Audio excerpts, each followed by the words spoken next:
Hi, I'm Kim Neely, and this is the Trauma-Informed SLP. This is a podcast where we learn how to promote safety and empowerment to build resiliency in everyone we know, including ourselves.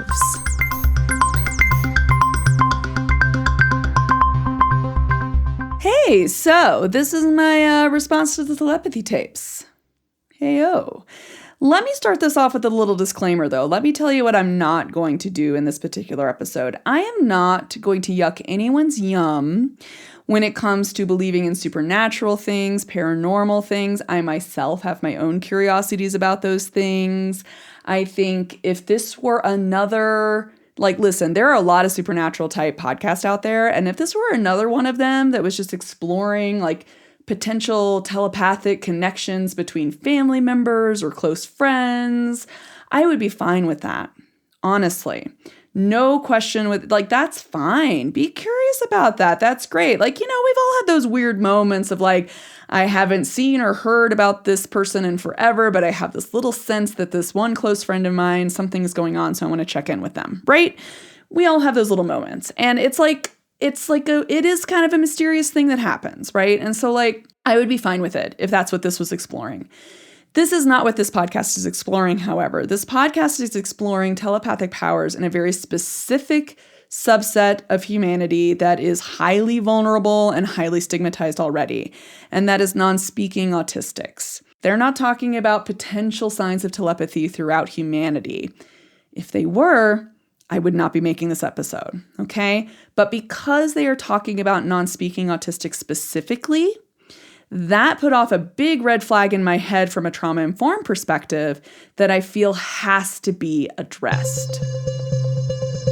If you are someone who listened to the telepathy tapes and is super into it and super believes in it and thinks it's the greatest thing since sliced bread, this is probably not the podcast for you. This is more for people who have a little bit of a skeptical inkling toward it, maybe has a little feeling that perhaps there's some red flags here that they can't quite put their finger on, or people who just outright are like, oh my gosh, what is this about? But I don't really want to listen to it. I'm not really the type of person who comes off very well when I'm presenting critiques to very entrenched beliefs for some people. I come off as very blunt and rather abrasive to those people. So I really do encourage you, if you're one of those people who are super all about this, this is probably not the podcast for you. If you are someone who's a little skeptical, but you know someone who's really into it, give this a listen, because maybe you would be able to bridge that divide. I likely will not be the bridger for that person. So when I heard about the telepathy tapes, I had to go check it out. I saw it on the SLP subreddit, but I've seen it pop up in news articles and things and on other subreddits now. So I felt I needed to say something because there are some very significant red flags from a trauma-informed perspective going on here that I don't see mentioned very often in the speech pathology spaces. Because as speech pathologists, we tend to hook onto the communication that is being talked about. And in my YouTube video on this topic, I did go fairly hard on the communication methodologies that they are promoting in this. But that was more because it's YouTube and not a lot of people know about augmentative alternative communication devices and methods of teaching it and things like that. So I wanted to go a little bit into that. I felt like it would be remiss not to do some level of education on that. I'm going to be lighter on that on this particular episode because this episode is intended to be more for professionals who work with disabled people or family members of disabled people or disabled people themselves, friends of disabled people. If you're a caregiver, if you're a guardian, there is a really big red flag here that we're going to have to unpack. So, the outline for this video, I've been recording videos way too often. Okay. The outline for this episode is we're going to go over who the people are who are kind of behind this podcast, just in general, and the concepts presented. That is going to bleed into this issue with a certain flavor of dehumanization, a certain flavor of objectification of disabled people. I'm going to provide counter explanations for what people are seeing for the certain behaviors and stuff they happen to talk about in this podcast. There are other possibilities that they don't tend to present, so I want to present those other possibilities. I will go into a little bit of the issues with the communication methodologies they present, and some of my issues with that are actually not going to come from my SLP brain and my training. Some of it's actually going to come from my neurodivergent thought, so I might end up doing a little bit of an info dump on that.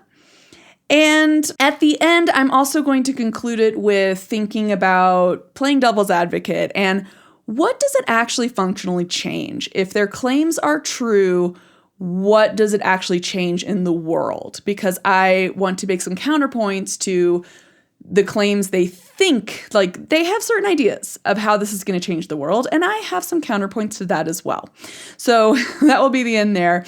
And then I'll end it with a few actionable items just for people to help increase their own cultural awareness of things and to be a little more vigilant against certain levels of dehumanization. So for the first section, when we look into who is really behind this podcast, I'm going to be pulling pretty heavily from an article by, I believe you pronounce it Zaid Jalani. Apologies if I did not pronounce that correctly, called The Telepathy Tapes Has Close Ties to Vaccine Skeptic Movement.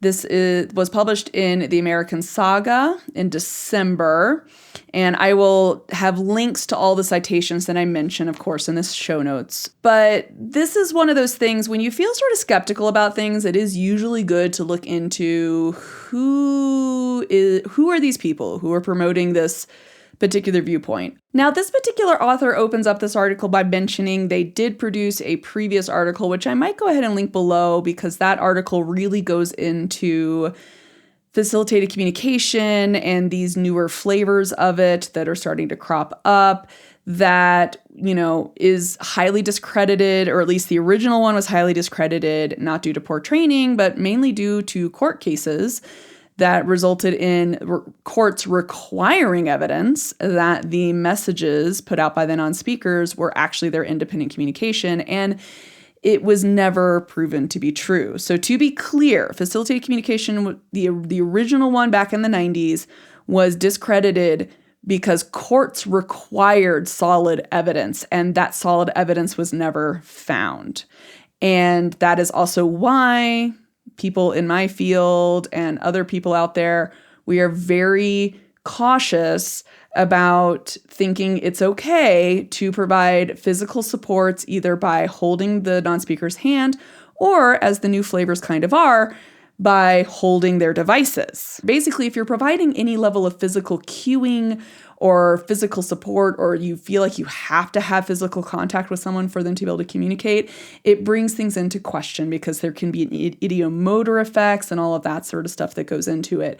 I'm going to provide a link below to facilitatedcommunication.org. That is a great site that unpacks a lot of this history, and I kind of want to save myself from going too far into that history, but that is something to be aware of, that the communication methodology of having to have a facilitator present to either hold a letterboard or support their arms or even just like touch their back or whatever it is, if there's physical support involved, there can be subconscious cueing by the person providing the physical support, which leads into potentially incredibly dangerous territory of maybe the messages aren't actually the non-speakers, which means you're stealing their voice, which means they're already vulnerable and you're opening them up to a lot other dangers. So I personally think in the effort of danger mitigation, I think it's completely fair to say, like in our field in speech language pathology, better to do an assessment with an entire AAC team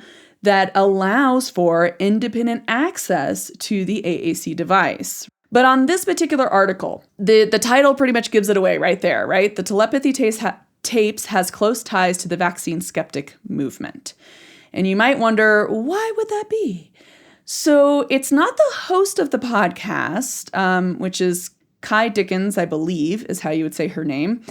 she is a documentary filmmaker. Okay. So like the host of the podcast is the documentary filmmaker. And then the other person who is the main driving force behind it, I think, is a psychiatrist. They sell her as like a neuroscientist or like sort of a neuro like specialist researcher person, but she's a psychiatrist, Diane Hennessy Powell.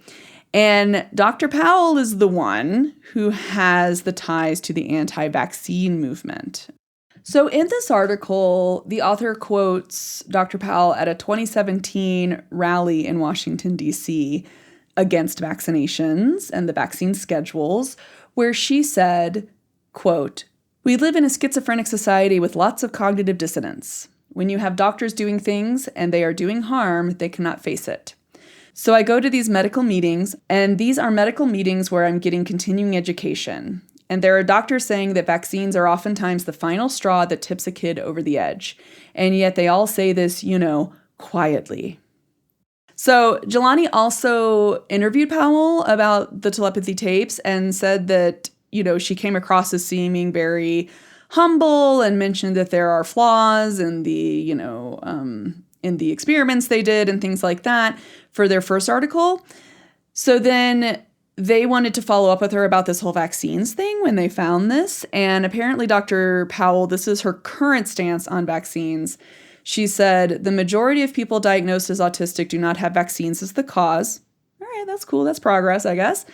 But she goes on to say the problem is that several of the children being diagnosed as autistic actually have sensory motor issues that are related to toxic overload and brain inflammation that was often triggered by a vaccine.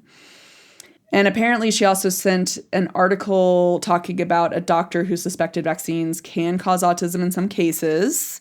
So apparently she's still a little on that fence there. And this author goes on to say that Kay Dickens never tells us that Katie Asher, who is featured in the telepathy tapes, she is strongly anti-vaccine and she blames vaccines for her son's autism. So that's automatically a little bit of a red flag. And I do like, kind of the questions proposes near the end of this article, which is that, like, I guess if vaccines can cause autism and autism leads to telepathy, then, like, I guess this is a win for vaccines, right? I guess, vaccines for everybody because we could all be telepathic, I guess. But I guess only if you're already autistic? I don't know. I'm confused. I'm not exactly sure what that means. Like, is it if they have sensory motor issues and brain inflammation, is it that they're not autistic? Is that what she's trying to say? And so maybe they're the ones who aren't telepathic because the vaccines cause what looks like autism. But is that what she's... I don't know. I'm confused. It doesn't make a whole lot of sense. So that is something to consider, though, when you're thinking about who is behind this podcast. We have a documentary filmmaker and we have the preeminent scientist that they present as the person who knows stuff, Dr. Powell. She's a psychiatrist that author in that article actually mentions her as a lapsed doctor. So I don't know if that means she doesn't even have her license anymore. She might not be a practicing psychiatrist anymore. So she has a medical doctorate. That's not a research degree. Okay, a psychiatrist is a medical doctor in the United States. That is not a PhD. So already some dubious claims to her being a research scientist. Okay, and what I thought of when I saw this, that she has these ties to the anti-vax movement, is okay. Maybe, I don't know. Maybe this is her journey toward trying to become a little less ableist, maybe. Who knows, right? It's a little ableist to say you would rather have kids die from polio than be autistic, okay? That's pretty dehumanizing. That's a pretty horrible thing. And, there are plenty of adult autistics out there, autistic advocates who are like, please stop thinking it's better for kids to die in pandemics than to have vaccines. Okay? Which I'm on board with. I mean, this is the thing with anti-vax movement people. I don't think these people have walked through historical graveyards very much, because if you go through historical cemeteries and graveyards, you see children's tombstones, all that died in the same year because a pandemic ran through. And that's what we don't experience as often now that we have vaccines and antibiotics. So yay, medicine. But then we're also so many generations removed from people who saw that happen that I think we have this sort of collective amnesia around how devastating pandemics were, prior to having vaccines and antibiotics and things like this. So, it's not very nice to tell someone better for people to die than to be like you. Like, do you see how that doesn't feel good? So that's why autistic advocates, it's not really nice. The anti-vax thing, not so nice. Okay. So I don't know if maybe she's learned since 2017 to be a little less like kind of ableist about it, a little less like the eugenics type idea of like, let's eradicate autistics by eradicating vaccines kind of vibe. And maybe she's just swung a little too far over into this area of let's give them superpowers instead.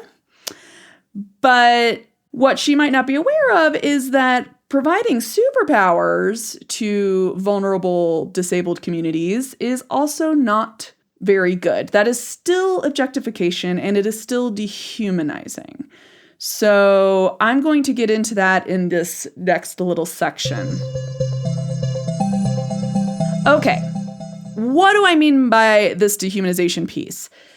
It's the fact that they're talking about autistic non-speakers. It's the fact that they pinpointed one little subpopulation of the human experience, and that particular population is highly marginalized, faces a absolute butt-ton of societal adversity, and are very, very vulnerable, right, to other people's whims. And the non-speakers they're often talking about also are non-speakers from very, very young.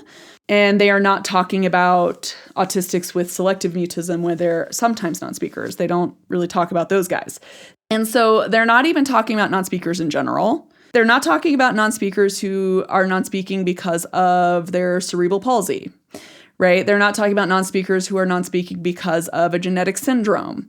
They're talking about autistic non-speakers. So they have not just identified the subset of humans that are non-speakers, they have identified a subset of non-speakers that are specifically autistic, and they don't really acknowledge other possible non-speakers for other medical reasons.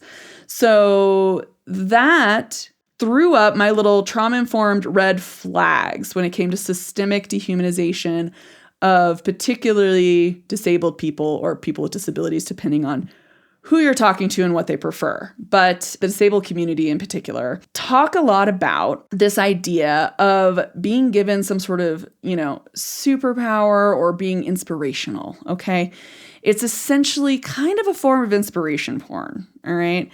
Now, I'll send some links below for what that means, but that essentially means if you're viewing a disabled person and you view all their accomplishments through the lens of that's so inspirational that somebody in a wheelchair managed to do the things you do or whatever, right? It comes from this moral model of disability, okay, which is not one we often talk about. We talk about the social model a lot. But the moral model of disability is one where it can be that people see it as the disability is because of the sins of the parent, or it's like a moral lapse somehow, or that like that disabled person is somehow evil, right? And you see that especially in like old Hollywood and sometimes even in comic books, of course, too. But, and sometimes in other countries, they still have a lot of examples of villains have disabilities, right? But there's also a flip side to that, which is seeing people with disabilities as, being exceptional or having an exceptional ability to persevere or being highly courageous or, just somehow being essentially kind of magical, okay? And you can give them a superpower too, and that can fall into that as well. But you're still reducing that person down to one little thing, right? And you're trying to kind of justify their disability as being something unique and special, basically, okay? The issue with this is that really hinders people's advocacy toward reducing the social model of disability, right? People are pushing to allow people to access things and have insurance pay for the things that need to be paid for and for the medical model if they do need medical devices, right? And it's and to not see disabled people as things, right? To see them as fully functional people, to not see them as objects for other people's narratives, right? And so the moral model really hinders that kind of work, okay? Other places where you see this kind of superpower type flavor of stigma and bias is in magical minority tropes. You might hear as the magical black friend, essentially, the magical gay friend, possibly. You might hear these in fictional stories and movies and TV shows and stuff. You see that, Driving Miss Daisy is probably one of the biggest examples of that, right? Where the Morgan Freeman character was sort of the magical black man who showed up to just help, Miss Daisy, like, learn how to live a better life. Like, he was the super wise guy, right? And a lot of times, a lot of marginalized groups, they initially are presented as villains in a lot of fiction, right? They're presented as like really aggressive or whatever, or they're the villains. And then a lot of times, in order to try to sort of overcome that, there's this like overcompensation or swinging toward making that the characters from that group magical and inspirational and being the support toward the main character, right? So that's why I'm like, is that what this is? Is this Dr. Powell's like swing toward trying to overcompensate from being like strongly anti-vax to like, maybe these people do have value? And it's like, okay, character growth, I suppose, but there is an argument to be made there. It is still very harmful to objectify a specific group of people and say, no, see, we shouldn't want to eradicate them because they're special. They're here for us somehow. It's very, it's giving main character energy, It's definitely giving abled people and A-listics, non-autistic speakers, particularly speaking autistics maybe, or just speaking neurotypical, people are the main characters and that they exist to support the main characters, right?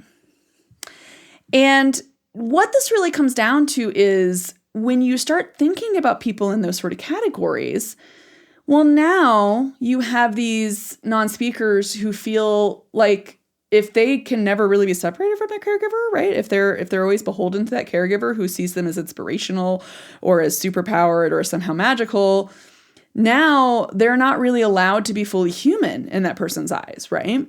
Like they're not able to like throw a huge fit, right? Or be like a snarky teenager who's like, I don't want to go to the store, right? They're not able to do like kind of the Schitt's Creek, ew, David, kind of vibe, right? Like they always have to be this like inspirational character rather than being a full human being with the whole wide range of emotional experiences and needs and things like that, right? So with that said, let's go into this next little section where I give you some other possibilities for what people are seeing. So one of those things is definitely 100% the ideomotor effect. Maybe this isn't actually them doing it, and maybe some of these communication messages they put out are not theirs. It's very possible.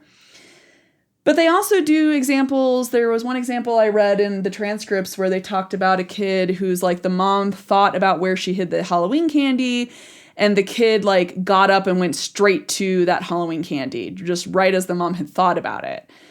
And it's like, oh, see, clearly he read his mom's mind, that she thought about where she hid the candy and then he knew exactly where it was. What could possibly explain that? Well, here's the thing. Here's a counter explanation that I was thinking off the top of my head. What if when that mom thought about that, she might have thought, oh, I put the Halloween candy in that one closet over there. Maybe she looked toward that closet, perhaps. Maybe she was thinking of where she hid it because maybe he was already asking about it. Maybe it was a topic that already came up. Or maybe the spouse or somebody else in the house brought up, where's the Halloween candy? And she glanced toward where she hid it. And the kid was really good at, first off, observing their mother. And second off, the pattern recognition of what what the mother's nonverbal gestures, body language, eye gaze, he knew what that meant. What if that was what it was? Is that she just glanced ever so briefly thinking this, no way would he ever know, right? About that. Maybe she even subconsciously glanced. She didn't even realize that her eyes like flitted toward that just the tiniest bit. But then the kid saw it and was like, boom, now I know where it is. I can go get it, right? Because, when we learn to give assessments, for example, to children, the kids are really good at picking up when there's a right or a wrong answer, right? We're taught to try to mitigate that, to try to like kind of control kids predicting whether it's right or wrong, right? We have to be really conscious of what we're doing with our own body and how we're marking down the right and wrong and whether the kid can see the score sheet or not. We have to be careful with that because we know from previous studies and psychological cognitive stuff that, man, kids are good at pattern recognition. They are good at observing. They're good at picking up on tiny little cues that can really give them the answer, right? And this pattern recognition also goes even further if you're talking about children who face adversity, okay? Now, I'm not saying these kids face adversity in their home per se. It doesn't even have to be a home thing. But if they face adversity when they go to the park and they want to play on the playground and they hear people talking about them, or they see parents not wanting their speaking children to interact with that, oh, don't look, don't talk to that kid. They're I don't know, something's wrong with them. No, don't talk to them, right? These are non-speaking autistics who likely are very apparent. They are apparently disabled to the world. So going through their life from a young age, they are going to hear, especially if they have intact auditory processing and cognition for understanding, which honestly, most of them understand a whole lot more than we assume they do. If they are understanding that, they're going to notice the stares. They're going to notice the little, don't sit next to them. Shh, no, don't play with them. They're going to notice that. Also, other little kids will notice it. And kids who are inclined to bully kids will find them very easy targets for bullying, right? Or for teasing or for whatever, And so these kids are very likely to be exposed to some level of systemic, discrimination, bias, stigma, verbal microaggressions and bullying and, things like that, right? So if you take a kid who is used to experiencing the world through that lens, and they have really good pattern recognition, which quite frankly, we know a fair number of autistics in general have pretty good pattern recognition, they're going to become very observant because we know, and this is from literature more about children who are in homes of addicts, particularly adult children of addicted parents, okay? Studies around that has shown that adults, when they grow into adults, those children, if they grow up in some sort of unpredictable and yet very adverse home environment, they develop an uncanny ability to read the body language of others, to notice really subtle shifts in mood or facial expression before other people would notice, okay? They're highly sensitive to like little micro expression stuff, okay? And the potential explanation for this, or the sort of general theories around this, is that when we're kids, we're dependent on our caregivers for our sense of safety, right?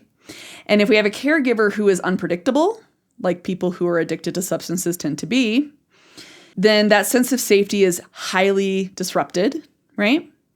But in order to try to gain a sense of safety, our brain tries to predict the situation. They try to predict how to please that person. We try to develop a fawn response, essentially. We try to make sure we're pleasing that person to keep ourselves safe. If that person gets angry, I pay for that anger. I need to keep them happy, right? That's like what children, particularly in abusive homes, tend to end up in, that sort of dynamic where they really try to please their parents as much as they can, or their guardians, their caregivers as much as they can, so that they can hopefully stay safe from abuse, from future abuse, to prevent future abusive situations, okay? So they develop this heightened fawn response that's all dependent around really good pattern recognition of subtle changes in mood and expression and things like that, okay?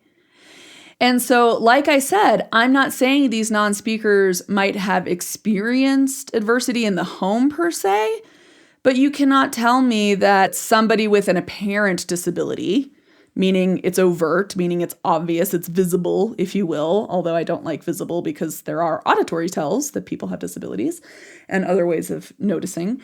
So, if somebody grows up like that, they're likely going to experience other situations where they might feel unsafe. They might feel others. They might hear verbal microaggressions, kids bullying, kids picking on them. They might feel unsafe just in general.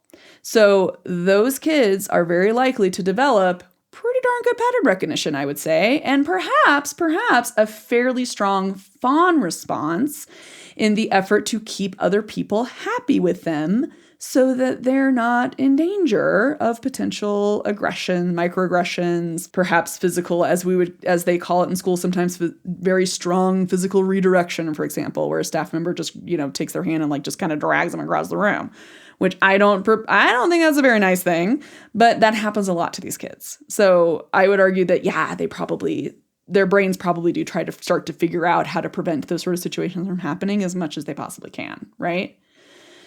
And so that means that for situations like that mom thought of the Halloween candy and the kid magically knew where it was, maybe the mom had a very subtle, expressive tell that perhaps no one else would have even noticed, but that kid noticed because maybe they're very good at observing their mother and they're very connected to her nonverbal communication. Okay? So that is an alternative explanation for what people are seeing in terms of them just somehow knowing when people are upset or just somehow knowing when someone's thinking of something. We all do these sort of these tells basically, right? We all have, like, if we were playing poker, we all have a tell, right? So these kids might just be good at that. And I mean, I personally think it's a more plausible explanation, but also a more human explanation, right? This is something we see that happens in humans who are in adverse conditions. We see across the globe, across all types of humans, this is an ability humans can develop when they're under adverse conditions. This ability to kind of really recognize and to develop a really strong fawn response to keep themselves more safe. We know about that, right? So it makes sense to me that non-speaking autistics, being humans, like the rest of us, they have that same ability. It also makes sense to me that when you look at speaking autistics who have really great pattern recognition, it makes sense to me that non-speaking autistics can also have really great pattern recognition, right? So my counterpoint is basically saying maybe they're not telepathic, maybe they're just really smart. Maybe they're just really observant and really smart. And I feel like if people take issue with that as a possible second explanation, like why? Why is that an issue? What is wrong with me saying these non-speaking autistics might just be really smart? I don't think that should be offensive. You know what I mean? But based off of some of the comments I got on that YouTube video, apparently it is kind of offensive to some. And it's like, why? I really, truly want to know. And I feel like the answer is likely maybe a little bit of their own stigma and bias that they haven't really unpacked very well. You know what I'm saying? So this also brings me to potential motivations around the type of communication we see. Now, in the world of augmentative, I think I got them flipped. Augmentative alternative communication stuff. Communication requires a modality, right? We need, especially if you're going to access expressive language, which is, to be clear, communication is an umbrella term for any messages sent in and out and like understood between different beings, even like my dog and myself, we communicate, right? But language is a formalized version of communication. So language is a very specific type of communication that's under the umbrella of communication, okay? So to access expressive language, if you are a non-speaker, you're going to have to use some sort of either like sign language type thing, but if you don't have the fine motor, that's not going to work very well, right? Or some sort of device like a letterboard or pictures or, maybe typing, writing, or high-tech AAC, where we have what is called speech-generating devices, okay? So that's a modality, all right? The way we teach that, the methodology around teaching it, the best practices, maybe offer a little bit of physical support up front just to learn the motor planning, but you got to withdraw that as fast as possible, and you want the board to stand independent, because we don't want that ideomotor effect or that subconscious effect of like we're actually putting words in their mouth, basically. But the other piece of communication that has to be accessed is the motivation to communicate. And this is where I think a lot of things get sticky with AAC in general, because in my experience, a lot of people don't talk to non-speakers. A lot of people talk about non-speakers as if they're not in the room, especially when they're kids. They go to school and they have staff members having entire conversations, adult conversations about adult topics, as if they can't understand a darn thing. They don't get interacted with very often and talked to very often, but the motivation is important, okay? We get motivated to communicate with people who we feel safe with, who we feel are addressing our needs, who are respecting our boundaries and our needs, right? We're not very motivated to communicate with people when we don't like them, okay? So sometimes, in this podcast, there are kids who try out certain AAC devices and don't make a lot of progress. And sometimes I really wonder, has anyone considered the motivation, right? What are they motivated to communicate? And is that what is being addressed first? Not just what the adult thinks they should be able to communicate. Are we helping them to communicate something they're motivated to communicate, right? Wants and needs are usually one of the big things, to be able to request certain needs, especially like if you're thirsty and you need some water or something. Like you want to be able to request certain things. You want to be able to protest, say no to certain things, like please do not grab my hand without telling me to move me, right? Things like that is usually a great thing, that usually people are pretty motivated. I mean, little babies are pretty motivated to tell you when they're uncomfortable because they just cry, right? But there's also motivation to please people, like I said, with the fawn response stuff. So when we're thinking beyond babies, when we're thinking people get older, there is a motivation for some to please people.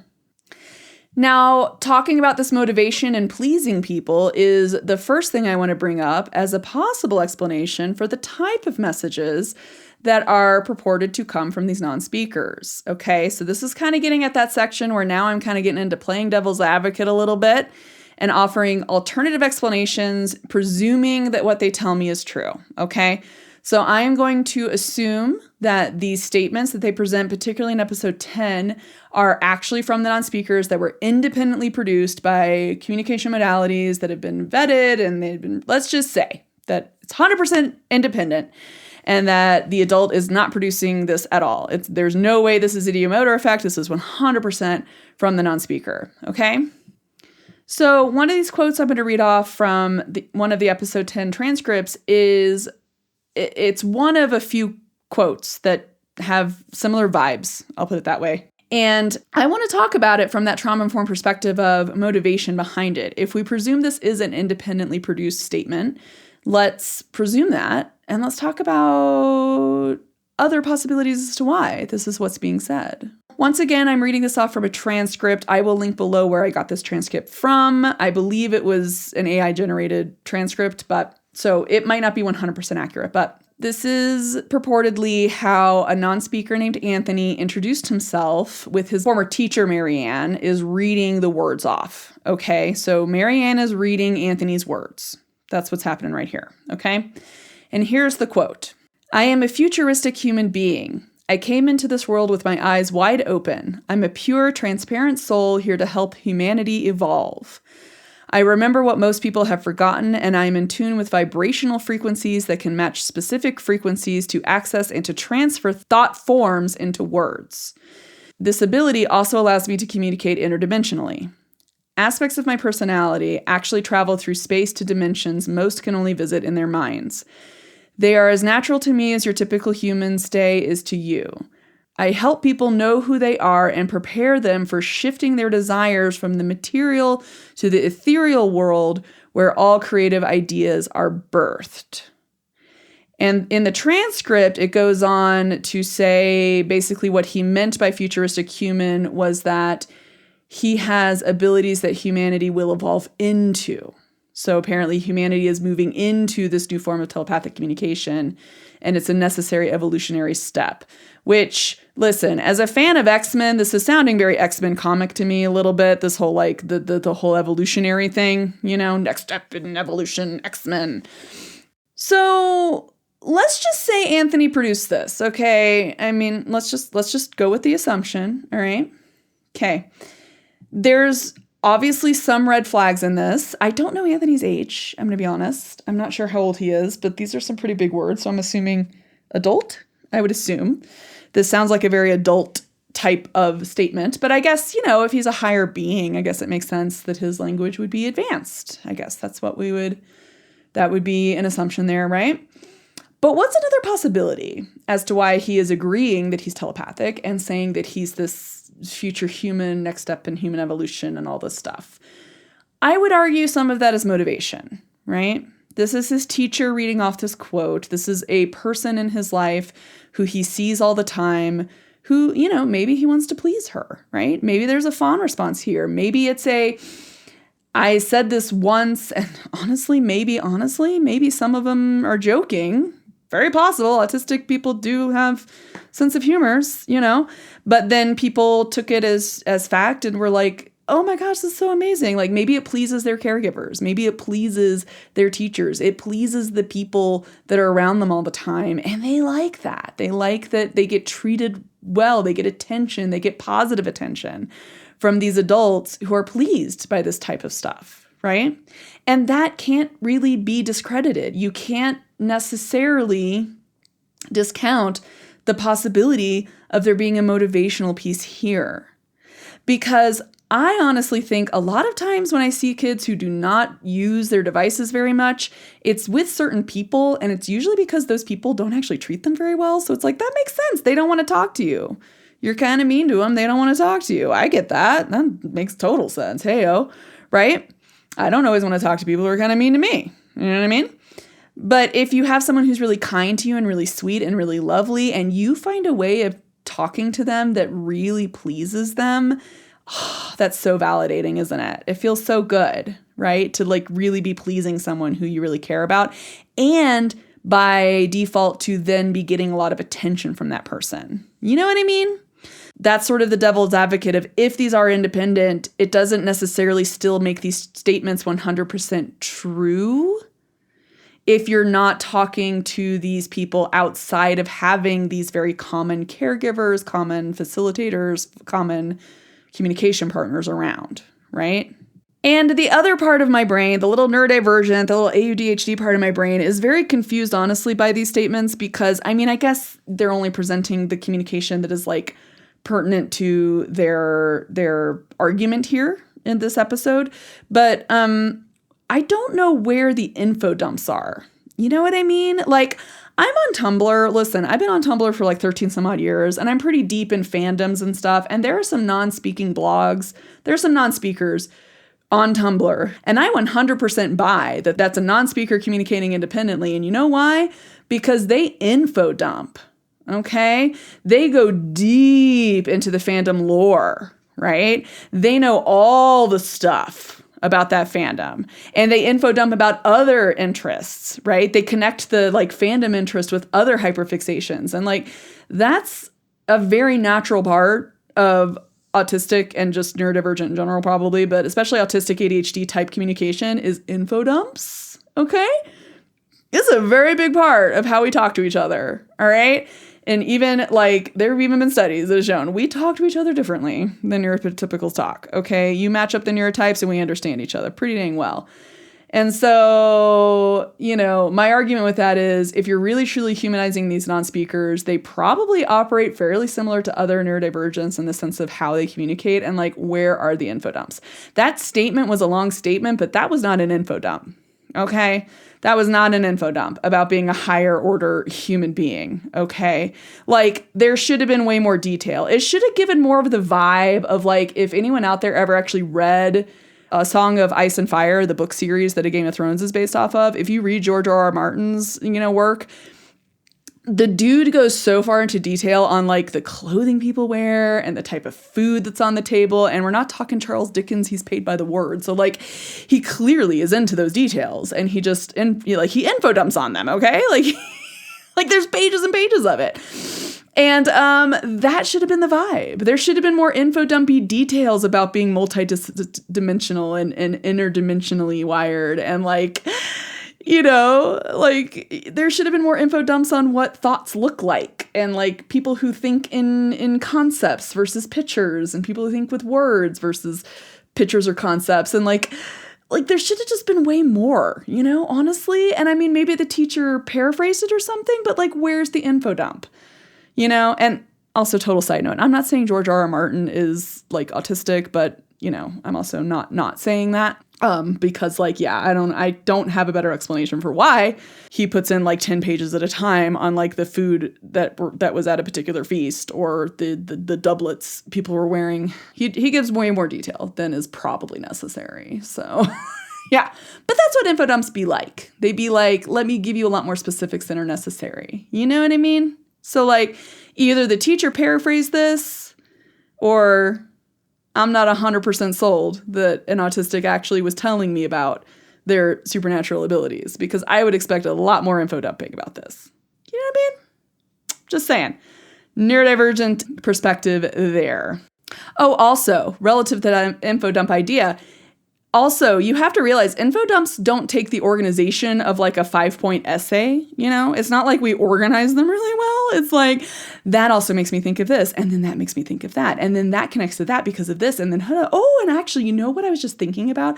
This is another thing. Like, it's more like that. It's more like just like a listicle, but also with diverging connections and like kind of funneling around to the original thought, you know, like that's how it goes. The organization should not have been so, I would say, neurotypical, with like a very clear beginning and end. It should have been a little more funnily. So the other like devil's advocate thing I want to play is that throughout a lot of these episodes, from what I saw on the transcripts that I read, a lot of it was talking about how if people could accept the telepathy, then it would really reduce stigma and it would like change the world and change society.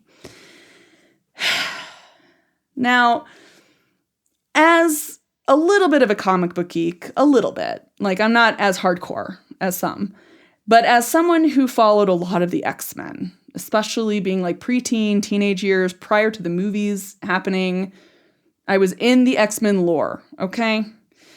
And I'm just sitting here thinking, I don't think these people know about the X-Men lore. I don't think they understand, like, that is an entire comic series based in the fact that you could literally have superheroes in the world with these superpowers, and the only thing that really comes out of that is it's going to scare the crap out of other humans. That's pretty much what it is, right? There's the whole like, and there's a lot of metaphors toward other like marginalized groups and how they're treated and like registering people and that's seriously a whole comic book about that. And that's what I have to say. Like, listen, with the telepathy aspects here, if these non-speakers are telepathic, even if they can only read the minds of people they feel love towards, there's still issues here with like privacy concerns, right? Like, what if one day one staff member is somehow thinking about like wanting to maybe have an affair with somebody? And it's like, oh snap, did that non-speaker just hear me thinking about that? Oh no, what if he tells everybody? Then I'm over here thirsting for this person who's not my spouse. You know what I mean? Like, potential issues there. And that's the kind of stuff that freaks people out. That's the kind of stuff, like, I don't think it's going to reduce stigma. I think it's going to make people a little more freaked out. Let's be true about this, okay? Let's face the facts. Knowing someone could read your mind, does that idea freak you out or not? Because to me, sometimes I'm thinking, oh, that'd be kind of cool. And there are other times I'm thinking, I am so glad people cannot hear my thoughts right now. This is good. I'm glad that those thoughts are my thoughts and I just can keep my mouth shut about them. You know what I mean? So, privacy concerns. Also, total side note, that also brings in privacy concerns across the board for non-speakers. By the way, I was reading this one great blog post on Tumblr actually from a non-speaker about how even with high-tech devices, it's like they don't always feel they have a right to privacy because their devices record what they're saying. You know, kind of like as if you were texting every single word you say, there's always like a written record of what you're saying. And that's also kind of an issue with like these, this kind of facilitated-esque communication type of modalities where you always have to have someone with physical support. There's no right to privacy. They're never able to communicate in private, you know? They're not able to just log on online and like connect to a community that's like outside of that caregiver. You know what I mean? So that's also another like kind of ethical thing about this that doesn't often get considered because we don't often consider non-speakers' need to privacy the way the rest of us need it because we tend to dehumanize them a bit and not think about that. You know what I mean? And then that also brings me to my last point of the kind of, you know, what if this is true? My other question is, like, what does it actually functionally change, like, in the day-to-day life of these non-speakers? Like, I guess if they are telepathic, maybe there's increased communication between them and their caregivers with the whole love connection or whatever. But it still doesn't really change their need for an independent communication modality that allows them a right to privacy, that allows them to open up more close connected to relationships to adults who are not trained in the communication facilitation stuff that they use, right? Like, they still need independent access like that. And they still need to be able to communicate with just like strangers if they're going to get around the city, or if they're going to run into a restaurant and like grab some food or something. And like, they need a way to do that, because humans don't communicate telepathically just in general throughout our day, right? So it doesn't really change the need for independent access to communication. Maybe it improves day-to-day life in the home, which cannot be underestimated. I mean, that's wonderful and great, but it would not really improve quality of life, in my view, outside of the presence of the caregiver that they, purportedly reading the minds of. It just doesn't really change the quality of life overall, right? So in conclusion, I have some very big unanswered questions in my mind that are essentially concerns of mine that I really would like to see the supporters of this address, which is the skepticism around if this communication actually is independent of the physical support they're receiving from their communication partner or facilitator. And also my concerns around like the motivation for the type of communication and, do they have right to privacy? Are they able to communicate without the presence of another person around if they want to? Can they just write out or type out something without someone around? Do they have access to like friends without the presence of an adult, right? Do they have access of like same aged friends without having to have another adult around? You know what I mean? Like, do they have access and quality of life that's equal to any other kid, Because that is still very much needed. And also, like, people just want some solid converging evidence that it is independent, right? That they are able to access communication independently, which means like multiple different research labs, converging evidence, things like that, right? We want them to be independent of the facilitator with them, not just for quality of life, but also to determine that it actually is them actually doing the communication. Because if it's not, it really is potentially putting them in harm's way in a very big way. Like I said, on facilitatedcommunication.org, they have a whole list of court cases that will hopefully demonstrate why damage mitigation in this case is extremely important, and I personally think it's unethical to ignore it. It's a pretty big thing to mitigate the potential damage of having this vulnerable population be opened up to even more harm by people who just can kind of invent their own narrative around what they think this person wants to say, right? My other unanswered question would be the alternate possibility that the non-speakers are actually very smart and very observant and just really, really good at pattern recognition. I don't know why that's offensive, right? And I would argue that if it's easier for people to see them as superhuman rather than being intelligent, that's a potential sign of stigma. That's a sign of some bias that you might have toward non-speakers that I would really encourage people to unpack that bias and to unpack the dehumanization rather than just going along with the superpower narrative, just right off. Does that make sense? So in conclusion, if you're curious about telepathy or just supernatural stuff in general, that's great. Go ahead and be curious. Totally fine. But make sure your curiosity covers all of humanity and doesn't just target marginalized groups, because that's when it becomes pretty problematic, right?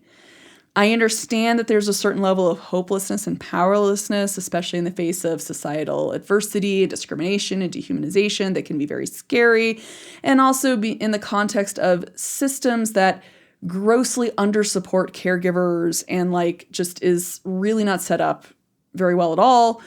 I get that there's a lot of heaviness and trauma, quite frankly, embedded in that as well.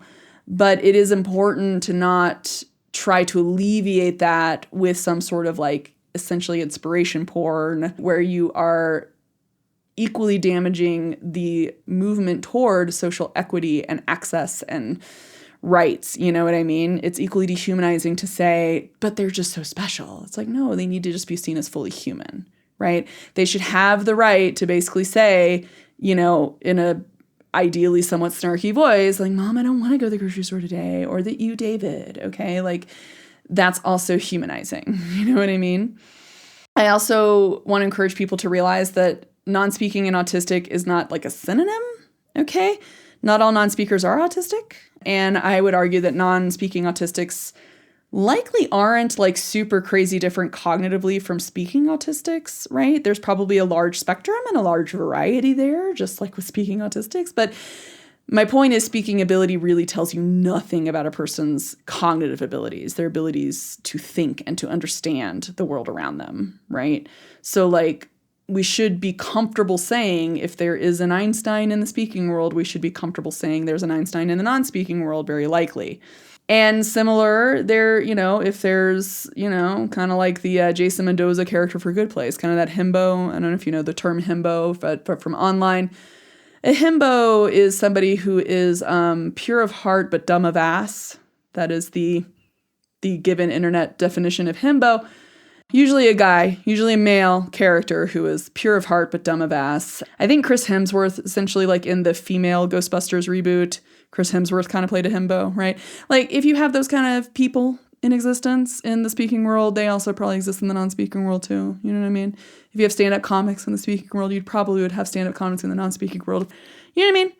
So that's my main actionable item, is to test yourself a bit for that dehumanizing rhetoric. So if you can't imagine a non-speaker being a certain type of human or having a certain type of personality or having a certain type of intellect and ability in that area, that's a red flag. And conversely, if you want to think that they have or are so incredibly enlightened that you can't imagine them saying something like, "Ugh, Mom, I don't want to," right? Then that's also a red flag.